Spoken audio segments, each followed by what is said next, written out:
البدر علينا من ثنيات Bismillahirrahmanirrahim. Assalamualaikum. Alhamdulillahirabbil alamin. Hamdan yuwafi ni'amahu wa yukafi mazida. Allahumma salli ala sayyidina Muhammadin salatan tuwassi'u biha alaina al-arzaq wa tuhassinu biha lana al-akhlaq wa ala alihi washabihi wasallim. Rabbi awzi'ni an ashkura ni'mataka allati an'amta alayya wa ala walidayya wa na'mal salihan tardahu wa dakhilni bi rahmatika fi ibadika salihin. Asabiku semua dimuliakan Allah Subhanahu wa taala. Menurut logika yang sehat, seharusnya lah kerajaan Saudi Arabia menjadi pemimpin bagi dunia Islam dalam segala hal yang menyangkut keislaman.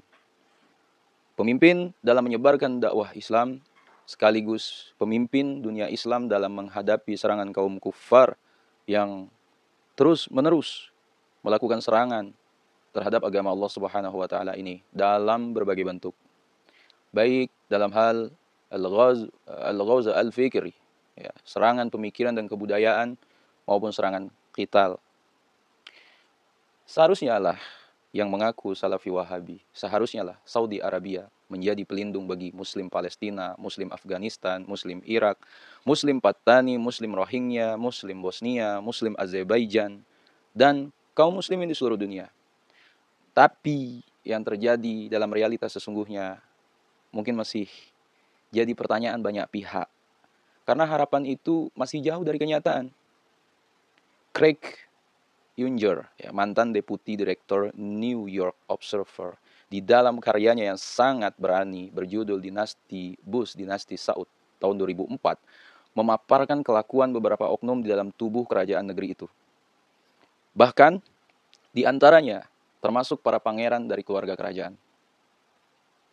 Pangeran Bandar, yang dikenal sebagai Saudi Gatsby, dengan ciri khas janggut dan jas rapi, adalah anggota kerajaan dinasti Saudi yang bergaya hidup barat, berada di kalangan jet set, dan belajar di barat. Bandar selalu mengadakan jamuan makan mewah di rumahnya yang megah di seluruh dunia. Kapanpun ia bisa pergi dengan aman dari Arab Saudi, dan dengan entengnya melabrak batas-batas aturan seorang muslim. Ia biasa minum brandy dan menghisap cerutu Cohiba, tulis Unger. Bandar, tambah Unger, merupakan contoh perilaku dan gaya hidup sejumlah syekh yang berada di lingkungan kerajaan Arab Saudi. Ya. Dalam hal gaya hidup baratnya, ia bisa mengalahkan orang barat paling fundamentalis sekalipun. Asabiku semua, Bandar adalah putra dari Pangeran Sultan, Menteri Pertahanan Saudi.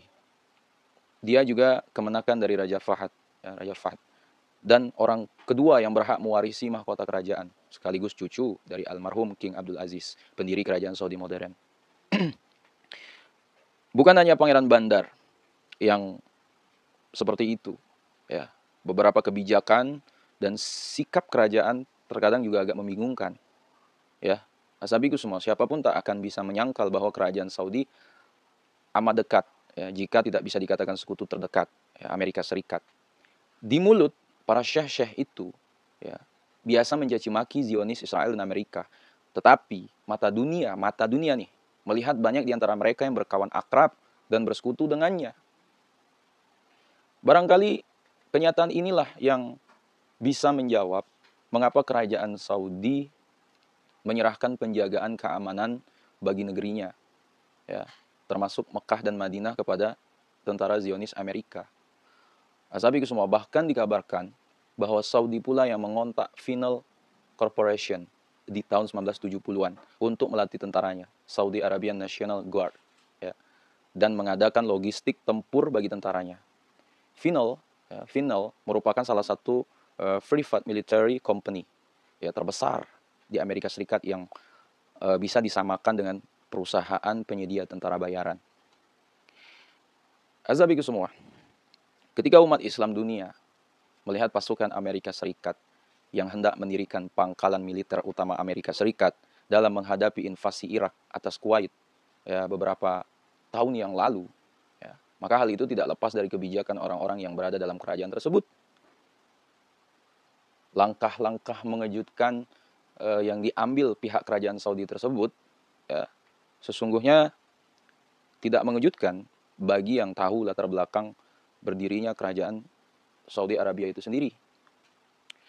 Azabi semua, tidak perlulah kalian susah-susah mencari tahu tentang hal ini. Dan ya kalau malas membaca ya buku-buku yang tebal ya, atau bertanya kepada profesor yang sangat pakar gitu kan.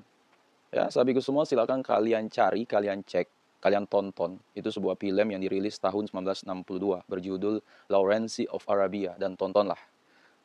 Di dalam film yang banyak mendapatkan penghargaan internasional tersebut, ya, dikisahkan tentang peranan seorang letnan dari pasukan Inggris bernama lengkap Thomas Edward Lawrence, ya, anak buah dari Jenderal Allenby. Ya. Jenderal ini ketika merebut Yerusalem menginjakkan kakinya di atas makam Sultan Salahuddin Al-Ayyubi dan dengan lantang berkata, "Hai Saladin, hari ini telah kubalaskan dendam kaumku dan telah berakhir perang salib dengan kemenangan kami." Ya, sahabatku semua, film ini memang agak kontroversial ya. Ada yang membenarkan, namun ada juga yang menampiknya. Namun produser itu mengaku bahwa film ini diangkat dari kejadian nyata, ya, yang bertutur dengan jujur tentang siapa yang berada di balik berdirinya kerajaan Saudi Arabia. Ya, konon kala itu Jazirah Arab merupakan bagian dari wilayah kekuasaan kekhalifahan Turki Utsmaniyah. Ya, sudah tahu kita, sebuah kekhalifahan umat Islam dunia yang wilayahnya sampai ke tanah Sumatera, Aceh. Ya, lalu dengan bantuan Lawrence dan jaringannya, ya, suatu suku atau klan melakukan pemberontakan, Tobughat, ya, terhadap kekhalifahan Turki Utsmaniyah dan mendirikan kerajaan yang terpisah lepas ya dari wilayah kekhalifahan Islam itu. Sahabat semua, bahkan di film itu digambarkan bahwa klan Saud ya, dengan bantuan Lawrence itu mendirikan kerajaan sendiri yang terpisah dari khilafah Turki Utsmani. Ya. Sejarawan Inggris Martin Gilbert di dalam tulisannya Lawrence of Arabia was a Zionist, seperti yang dimuat di Jerusalem Post edisi 22 Februari 2007, menyebut Lawrence sebagai agen Zionisme. Sejarah pun menyatakan hancurnya kekhalifahan Turki Utsmani ini pada tahun 1924 merupakan akibat dari infiltrasi Zionisme setelah Sultan Mahmud II menolak keinginan Theodor Herzl ya, untuk menyerahkan wilayah Palestina untuk bangsa Zionis Yahudi. Nah, sahabatku semua, operasi penghancuran kekhalifahan Turki Utsmani ya dilakukan Zionis bersamaan waktunya dengan mendukung pemberontakan klan Saud ya terhadap kekhalifahan Utsmani lewat Lawrence of Arabia.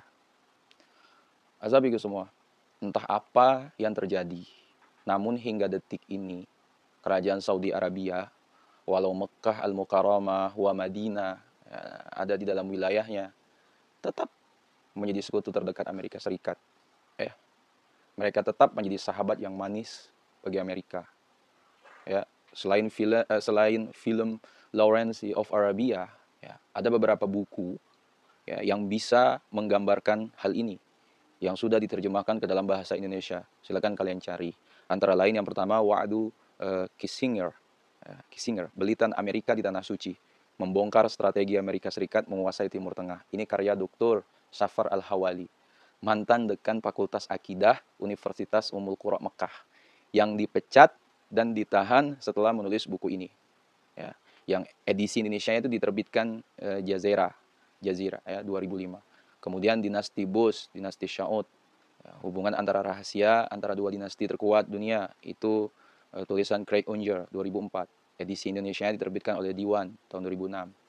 Kemudian Timur Tengah di Tengah Kancah Dunia, tulisan George Lenzowski tahun 1992. Kemudian History of the Arab, Philips Kehitti 2006. Sebab itu sahabatku semua, banyak kalangan yang berasumsi bahwa berdirinya kerajaan Saudi Arabia adalah akibat pemberontakan ya, terhadap khalifah Islam Turki Utsmani. Dan ya wallahu alam, katanya di backup oleh Lawrence ya, seorang agen Zionis dan bawahan Jenderal Allenby yang sangat Islamofobia. Jadi sahabatku semua, mungkin realitas ini juga yang sering dijadikan alasan ya, mengapa Arab Saudi sampai sekarang ya kurang perannya sebagai pelindung utama bagi kekuatan dunia Islam. Ya. Wallahu a'lam bishawab. Azabi semua, ya mungkin itu yang dapat saya sampaikan pada video kali ini. Ya, setidaknya menambah wawasan dan keilmuan kita. Kira video ini bermanfaat, jangan lupa share kepada orang-orang yang kita cintai dan juga jangan lupa share ke akun media sosial kalian yang lain. Wallahu a'lam. Assalamualaikum warahmatullahi wabarakatuh.